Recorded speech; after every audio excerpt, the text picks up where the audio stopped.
Reverend Father Philippos, Principal, Reverend Father Akhil Karikadra, Bursar of Jyoti Group, Dr. Jovin, President of PTA, Vice Principal, Head Boy and Head Girl, beloved teachers, staffs, and my dear students. Good morning, everybody.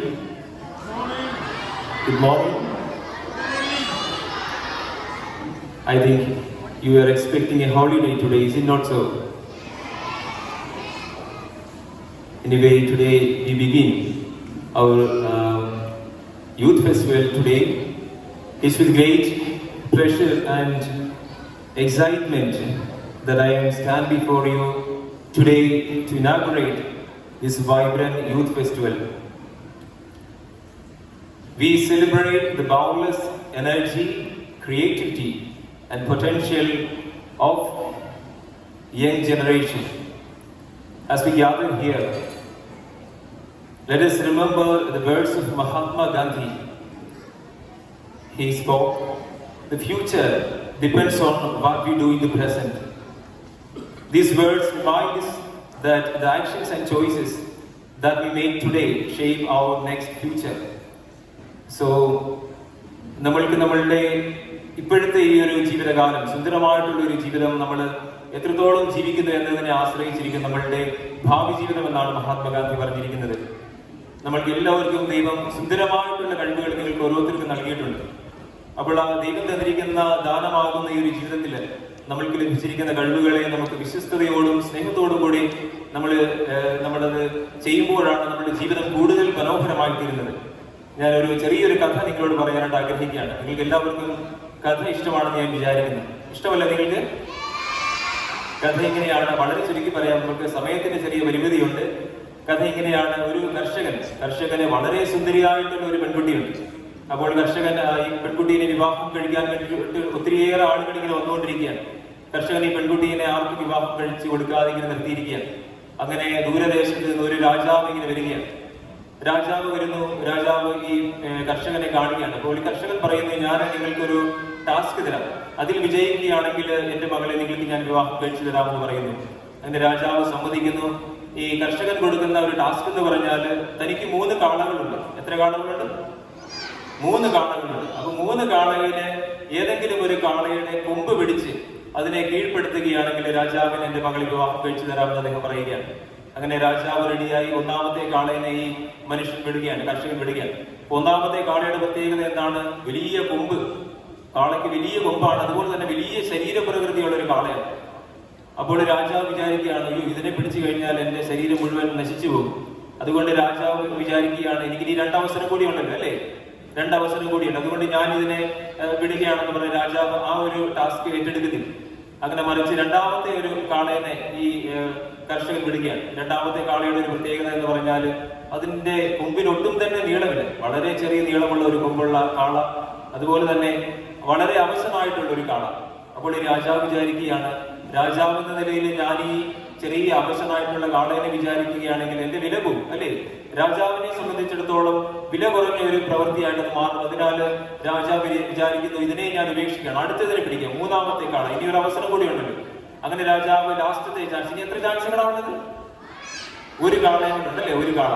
അപ്പോൾ ഈ രാജാവ് തന്റെ 6 pack ഒക്കെ കാണിച്ച് അദ്ദേഹം ഇങ്ങനെ ready ആയിരിക്കണം ഈ കാളയെ കീഴ്പ്പെടുത്താൻ വേണ്ടിയിട്ട്. പക്ഷേ 3ാമത്തെ കാളയെ കർഷകൻ അഴിച്ചുവിടുകയാണ്. 3ാമത്തെ കാളയ്ക്ക് എന്തില്ല? കൊമ്പില്ല 3ാമത്തെ കാളയ്ക്ക്. അപ്പോൾ രാജാവിന് അങ്ങനെ തന്റെ ജോലി പൂർത്തിയാക്കാനായിട്ട് സാധിക്കാതെ വരുന്നു. അങ്ങനെ രാജാവ് നിരാശനായിട്ട് മടങ്ങിപ്പോയെന്നാണ് ഈ കഥ പറയുക.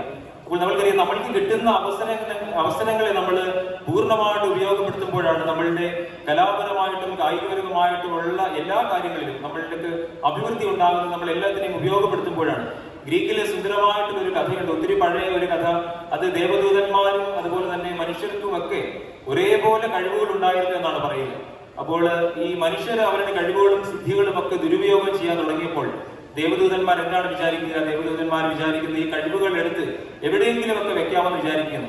അവര് വിചാരിക്കുന്നു നമുക്ക് പർവ്വതത്തിന്റെ മുകളിൽ വെക്കാമെന്ന് വിചാരിക്കുന്നു. പക്ഷെ ചില ദേവന്മാർ പറയുന്നു, മനുഷ്യന്മാർ ഭയങ്കര ബുദ്ധിയുള്ളവരാണ്, അല്ലേ? ബുദ്ധിയുള്ളവരല്ലേ മനുഷ്യന്മാര്? അതുകൊണ്ട് അവരത് കണ്ടുപിടിക്കും. ഇപ്പൊ ചില ദേവന്മാർ പറഞ്ഞു നമുക്കെന്താണ് അത് കടലിന്റെ അടിയിൽ കുഴിച്ചിടാമെന്ന് പറയുന്നു. അപ്പോഴും ചില ദേവന്മാർ പറയുന്നു അവർ ബുദ്ധിയുള്ളവരാണ്, അതും അവർ കണ്ടുപിടിക്കും. അങ്ങനെ പല സ്ഥലങ്ങളും മരുഭൂമിയിൽ വെക്കാമെന്ന് പറയുന്നു. അങ്ങനെ ഒത്തിരിയേറെ ഓപ്ഷൻസ് അവർ കൊടുക്കുകയാണ്. അങ്ങനെ ഏറ്റവും ഒടുവിലായിട്ട് ഒരു ദേവൻ പറയുന്നു, നമ്മൾക്ക് അങ്ങനെയാണെങ്കിൽ മനുഷ്യന് എത്തിപ്പെടാൻ സാധിക്കാത്ത ഒരു സ്ഥലം എന്ന് പറഞ്ഞാൽ അത് അവന്റെ മനസ്സാന്ന് പറയുന്നു. അങ്ങനെ മനുഷ്യന്റെ മനസ്സിലാണ് ഓരോ കഴിവുകളും ഓരോ സിദ്ധികളും ഒളിപ്പിച്ചു വെച്ചിരിക്കുന്നതെന്നാണ് ഈ ഒരു ഗ്രീക്ക് കഥയിൽ പറയുക. നമ്മളുടെ എല്ലാവരുടെയും മനസ്സിൽ, നമ്മുടെ എല്ലാവരുടെയും ഉള്ളില് നമുക്ക് ധാരാളം കഴിവുകൾ ലഭിച്ചിട്ടുണ്ട്. അപ്പോൾ ആ കഴിവുകളെ നമ്മൾക്ക് എടുത്ത് വിനിയോഗിക്കുമ്പോഴാണ് നമ്മുടെ ജീവിതം സുന്ദരമാകുന്നത്. അങ്ങനെ ഓരോ കഴിവുകളെയും എടുത്ത് വിനിയോഗിച്ചവരാണ് നമ്മൾ ഈ കാലഘട്ടങ്ങളിൽ കാണുന്ന എത്രയോ പ്രഗത്ഭരായിട്ടുള്ള ആൾക്കാർ. നിങ്ങൾ പാട്ട് കേൾക്കുന്നവരാണെങ്കിൽ നിങ്ങൾക്കറിയാം, സുജാത ചേച്ചി, ചിത്ര ചേച്ചി, അതുപോലെ തന്നെ യേശുദാസ്, അതുപോലെ അവരുടെ ഉള്ളിൽ കിടന്ന കഴിവുകളെ അവരെടുത്ത് വളർത്തിയപ്പോഴാണ് അവർ വലിയ പ്രശസ്തിയുള്ള ആൾക്കാരായിട്ട് മാറിയത്. നിങ്ങൾ ഫുട്ബോൾ ഇഷ്ടമുള്ളവരാണോ? ഏറ്റവും ഇഷ്ടമുള്ള ആരെയാണ്? റൊണാൾഡോ. മെസ്സി ആരാധകരുണ്ട്, റൊണാൾഡോ ആരാധകരുണ്ട്.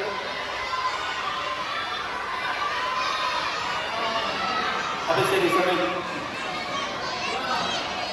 അപ്പോൾ ഫുട്ബോൾ ആരാധകരായിട്ടുള്ള നിങ്ങളെ സംബന്ധിച്ചിടത്തോളം റൊണാൾഡോ എന്ന് പറയുന്ന ഒരു മനുഷ്യനെ കുറിച്ച്, പോഗ്ബെ എന്ന് പറയുന്ന ഒരു സഹകളിക്കാരൻ, അദ്ദേഹം കഴിഞ്ഞ ദിവസം ഒരു ഇന്റർവ്യൂവിൽ നടത്തിയപ്പോൾ പറഞ്ഞ ഒരു കാര്യം, ഇത്രത്തോളം സുന്ദരമായിട്ട് ഡിസിപ്ലിനായിട്ട് കാര്യങ്ങൾ ചെയ്യാൻ സാധിക്കുന്ന വേറൊരു വ്യക്തിയില്ലെന്നാണ് പറയുക. ക്രിസ്ത്യാനോ റൊണാൾഡോയുടെ ഡിസിപ്ലിൻ വളരെ കൃത്യമായിട്ടുള്ള രീതിയിൽ അദ്ദേഹത്തിന്റെ ഓരോ കാര്യങ്ങളും ചെയ്യുന്നു എന്നാണ് പറയുന്നത്. അപ്പൊ നമ്മൾ കൃത്യമായിട്ടുള്ള ഡിസിപ്ലിനോടുകൂടി നമ്മളുടെ ഈ കഴിവുകളെ നമ്മൾ വികസിപ്പിച്ചെടുക്കാൻ വേണ്ടിയിട്ട് പ്രത്യേകമായിട്ട് ശ്രദ്ധിക്കുക. നമ്മൾ ഇന്ത്യക്കാരെ കുറിച്ച് പറയുന്ന വളരെ മോശമായിട്ടുള്ള ഒരു കാര്യം, we Indians are in a very hurry but not in time എന്നാണ് പറയുക.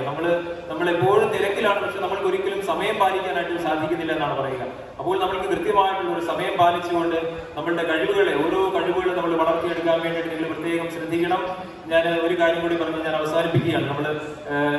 നമ്മൾ മ്യൂസിക് നമ്മൾ സാധാരണ കേൾക്കാൻ നേരത്തെ നമ്മൾ എപ്പോഴും നമ്മൾക്ക് മനോഹരമായിട്ട് തോന്നുക. കീബോർഡ്, വയലിൻ, ഗിറ്റാർ, അതിന്റെ ട്രാക്കുകൾ, വോക്കല് എല്ലാം കൂടി ഒരുമിപ്പിക്കുമ്പോഴാണ് നമ്മൾക്ക് മ്യൂസിക്, അതിന്റെ സിംഫണി നമുക്ക് ഏറ്റവും സുന്ദരമായിട്ടുള്ള രീതിയിൽ അത് നമുക്ക് ആസ്വദിക്കാനായിട്ട് സാധിക്കുക. നമ്മളുടെ ജീവിതത്തിൽ നമ്മുടെ പഠനത്തോടൊപ്പം തന്നെ നമ്മളുടെ കായികപരമായും കലാപരമായിട്ടുള്ള കാര്യങ്ങളെ നമ്മൾ ഒരുമിച്ച് വികസിപ്പിക്കുമ്പോഴാണ് നമ്മളുടെ ഈ ചെറിയ ജീവിതം സുന്ദരമായിട്ട് മാറുക. നിങ്ങളുടെ പ്രിൻസിപ്പൽ അച്ഛനുണ്ട്, നിങ്ങളുടെ അധ്യാപകരുണ്ട്, അവരൊക്കെ നിങ്ങൾക്ക് ഒത്തിരിയേറെ മാർഗനിർദ്ദേശങ്ങൾ നൽകുന്നവരാണ്. അപ്പോൾ ഞാൻ നിങ്ങളുടെ പ്രിൻസിപ്പൽ അച്ഛൻ ഒത്തിരിയേറെ കഴിവുകളുള്ള ആളാണ്. ഞങ്ങളുടെ അച്ഛന്മാരും തന്നെ പ്രസംഗം പറയാനായിട്ട് ഇത്രത്തോളം കഴിവുള്ള വേറെ ഒരാളുണ്ടോ എന്ന് എനിക്ക് സംശയം. ആദ്യത്തെ ഓപ്ഷൻ, അത് എന്ത് ചടങ്ങായാലും ആദ്യത്തെ ഓപ്ഷൻ ആദ്യം പറയുന്നത് അത് ഫിലിപ്പോസ് അച്ഛന്റെ പേരാണ്. അപ്പൊ അത്രത്തോളം കലാപരമായിട്ട് ഒത്തിരിയേറെ മുന്നിൽ നിൽക്കുന്ന ഒരു വ്യക്തിയാണ്. അതുപോലെ തന്നെ മറ്റുള്ളവർക്ക് അവസരം കൊടുക്കുന്ന ഒരു വ്യക്തിയാണ്. ഇപ്പോൾ അച്ഛൻ പറഞ്ഞ ഒരു പയ്യൻ ഇവിടെ ആങ്കർ ചെയ്ത് പയ്യൻ അവനെ ഇപ്പൊ വിളിച്ച് വിട്ടതാണെന്നാണ് അച്ഛൻ പറഞ്ഞത്. അപ്പോൾ എല്ലാവർക്കും അവസരം കൊടുക്കാനായിട്ട് തയ്യാറാകുന്ന ഒരു അച്ഛനാണ്. എന്നെ സംബന്ധിച്ചിടത്തോളം വളരെ പേഴ്സണൽ ആയിട്ടുള്ള ഒരു കാര്യം പറഞ്ഞുകൊണ്ട് ഞാൻ നിർത്തുകയാണ്. നിങ്ങൾക്ക് സമയം കൂടിപ്പോയെന്ന് വിചാരിക്കുന്നു. അത് ഞാൻ ഡിഗ്രി പഠിച്ചുകൊണ്ടിരുന്നപ്പോൾ സമയത്ത് എനിക്ക് വണ്ടി ഓടിക്കാൻ അറിയില്ല. ലൈസൻസ് കിട്ടിയിട്ടുണ്ട്, പക്ഷെ വണ്ടി ഓടിക്കാനായിട്ട് അറിയത്തില്ല. അപ്പോൾ ഞാനിങ്ങനെ വണ്ടി ഓടിക്കാനായിട്ട് ആരും നമ്മൾക്ക് വണ്ടി തരത്തില്ല. വണ്ടി ഓടിക്കാൻ ലൈസൻസ് ഉണ്ടായിട്ട് മാത്രം കാര്യമില്ല, അത് തെളിയാതെ നമ്മൾക്ക് ആരും വണ്ടി ഓടിക്കാനായിട്ട് അവസരം തരത്തില്ല. അപ്പൊ ഞാനിങ്ങനെ വിഷമിച്ച് ഇങ്ങനെ വണ്ടിയൊക്കെ ഇങ്ങനെ നോക്കി നിൽക്കും. അപ്പോഴിങ്ങനെ അച്ഛൻ സാധാരണ എല്ലാ ആഴ്ചയിലും വീട്ടിൽ പോകുന്ന ഒരു പതിവുണ്ടായിരുന്നു. അമ്മച്ചീനെ കാണാൻ വേണ്ടിയിട്ട് എല്ലാ ആഴ്ചയിലും വീട്ടിൽ പോകും. അപ്പൊ ഇങ്ങനെ അച്ഛനാണ് എന്നെ നിർബന്ധിച്ച് വണ്ടിയിൽ കയറ്റി. അപ്പോൾ എനിക്ക് വലിയ ഇഷ്ടമാണ് പോകാനായിട്ട്. അപ്പൊ അച്ഛൻ എന്നെ ഡ്രൈവിംഗ് സീറ്റിൽ ഇരുത്തി എന്നെ കൊണ്ട് വണ്ടി ഓടിപ്പിക്കുകയായിരുന്നു. ആദ്യത്തെ സമയത്തൊക്കെ ഭയങ്കര പേടിയായിരുന്നു, പക്ഷെ അച്ഛൻ നിർബന്ധിച്ച് അച്ഛന്റെ സഹായത്തോടു കൂടി ഞാൻ പല പ്രാവശ്യം ഈ വീട്ടിൽ പോയി. അങ്ങനെ എനിക്ക് വണ്ടി അത്യാവശ്യം നന്നായിട്ട് ഞാൻ ഓടിക്കാനൊക്കെ പഠിച്ചു. അങ്ങനെ ഒരു പ്രാവശ്യം ഞാനിങ്ങനെ ഓടിച്ചു പോകുന്ന വഴിക്ക് പാറപ്പള്ളിപ്പുറ അവിടെ ഒരു പാലത്തിൽ വെച്ചിട്ട് ഞാനൊരു കാറുകാരന്റെ പുറകിൽ പോയി ഇടിച്ചു. അപ്പോൾ എനിക്ക് ആകെ പാനിക്കായി, ഭയങ്കര വിഷമമായി. എന്നാ ചെയ്യണം, ഒരു വണ്ടിക്കാരനെ ഇടിച്ചു, ഒരു പുറകിൽ പോയി ഇടിച്ചു, പുള്ളിയുടെ ഗ്ലാസ് ഒക്കെ പൊട്ടി. അപ്പൊ ഞാനിങ്ങനെ വിഷമിച്ച് ഞാൻ ഇങ്ങനെ ഇരിക്കുകയാണ്. അപ്പൊ അച്ഛൻ ഒരു കൂളിംഗ് ഗ്ലാസ് ഒക്കെ വെച്ചിട്ടുണ്ട്. അച്ഛൻ്റെ ഒരു സ്റ്റൈലാണ്. അച്ഛൻ എവിടെ യാത്ര ചെയ്യാൻ പോയാലും ഒരു കൂളിംഗ് ഗ്ലാസ് വെച്ചിട്ടാണല്ലോ. അപ്പൊ അച്ഛൻ കൂളിംഗ് ഗ്ലാസ് കൂരി ആദ്യം പോക്കറ്റിട്ട് എന്നിട്ട് അച്ഛൻ നേരെ ചെയ്യുന്ന ആ പുള്ളിക്കാരനോട് എന്തൊക്കെയോ സംസാരിച്ച് പറഞ്ഞിട്ടുണ്ട്. അപ്പൊ ഞാൻ അച്ഛനോട് പറഞ്ഞ അച്ഛൻ ഓടിച്ചു, ഞാൻ ഓടിക്കുന്നില്ല, എനിക്ക് പേടിയാന്ന് പറഞ്ഞു, കൈയൊക്കെ വിറയ്ക്കുന്നു. അച്ഛൻ പറഞ്ഞു, നീ ഓടിക്കിടാന്ന് പറഞ്ഞു. അപ്പൊ ഞാൻ പറഞ്ഞു, അച്ഛാ എനിക്ക് പേടിയാണ്, എനിക്ക് കൈയൊക്കെ വിറയ്ക്കുന്നു. അപ്പൊ അച്ഛനെ നിർബന്ധിച്ച് എന്നെ ഓടിപ്പിക്കുകയാണ് ചെയ്തത്. അപ്പോൾ ഞാൻ വിചാരിക്കുകയാണ്, ഓരോരുത്തർക്കും ഞങ്ങളെ അങ്ങനെ ഒത്തിരിയേറെ അവസരങ്ങൾ അച്ഛൻ നൽകിയിട്ടുണ്ട്. അപ്പോൾ നിങ്ങൾക്കും ഇതേപോലുള്ള അവസരങ്ങൾ അച്ഛൻ ധാരാളമായിട്ട് നൽകുന്നുണ്ട് എന്നാണ് ഞാൻ വിചാരിക്കുക.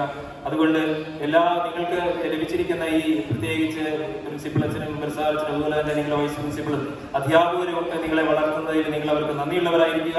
അതുപോലെ തന്നെ പഠനത്തോടൊപ്പം കലാപരമായിട്ടുള്ള നമ്മുടെ സൃഷ്ടികളും കൂടി വളർത്തിയെടുക്കുവാൻ വേണ്ടിയിട്ട് നിങ്ങൾ പ്രത്യേകമായിട്ട് ശ്രദ്ധിക്കുക. അതിന് നിങ്ങൾക്ക് എല്ലാവർക്കും എല്ലാവിധ ദൈവാനുഗ്രഹങ്ങളും പ്രാർത്ഥനകളും നേരിട്ടുകൊണ്ട് ഈ നിങ്ങളുടെ വിദ്യാനികേതൻ സ്കൂളിന്റെ യൂത്ത് ഫെസ്റ്റിവൽ ഔദ്യോഗികമായിട്ട് ഉദ്ഘാടനം ചെയ്യുന്നതായിട്ട് ഞാൻ പ്രഖ്യാപിക്കുന്നു. എല്ലാവർക്കും